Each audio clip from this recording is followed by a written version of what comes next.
J'ai toujours dessiné. Toute ma pratique tourne autour des pratiques du dessin. Au départ, j'ai toujours pensé le dessin comme quelque chose de très dynamique, c'est-à-dire c'est à la fois c'est quelque chose qui se déploie pas mal dans l'espace. Donc mes premières pièces, mes premières œuvres étaient comme ça. C'est ça qui te fait penser à une école, c'est ça?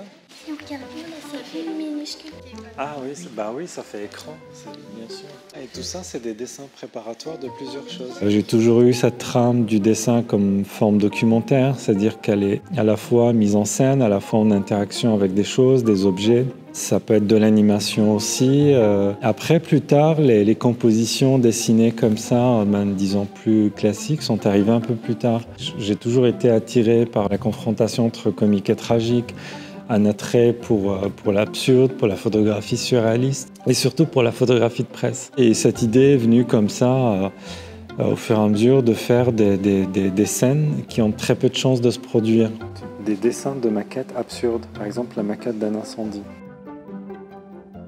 Et pour faire ça, en fait, je pioche des éléments, des personnages, des objets dans des photographies de presse qui n'ont strictement rien à voir ensemble, en fait. Et l'idée, vraiment, c'était de prendre chaque élément avec son contexte, qui est totalement occulté, du coup, vu qu'il y a ces espaces blancs autour. Et la rencontre de tous ces contextes crée finalement un nouveau qui est totalement effacé.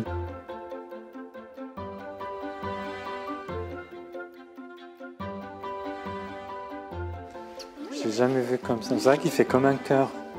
J'essaie de faire en sorte que mes expositions, que les titres de mes expositions, de mes œuvres, de mes travaux ne soient pas descriptifs, mais qu'ils soient quasiment un élément en plus de ce télescopage de choses que j'essaie de mettre en place. Et petit à petit, à force de pratiquer, on arrive à avoir sa propre façon de faire, mais ça ne vient pas comme ça, c'est beaucoup de travail.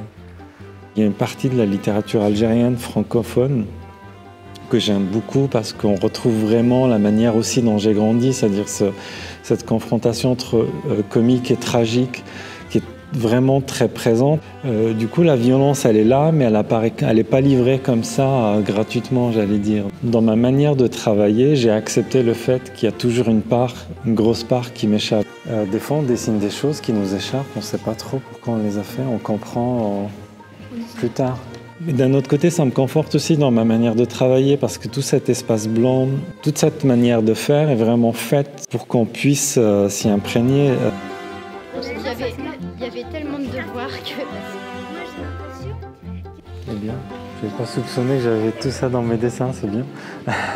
Dans mes dessins, il n'y a jamais de visage connu, il n'y a jamais de lieu précis. Et moi, j'ai l'habitude de dire, surtout ces derniers temps, que finalement, mon travail est fait d'absence, que le spectateur vient combler avec son vécu, ses propres connaissances. Ça, c'est la principale qualité du dessin, c'est ce côté très simple, très immédiat. C'est-à-dire qu'il n'y a pas vraiment de barrière entre l'œuvre et celui qui la regarde, celui ou celle qui la regarde.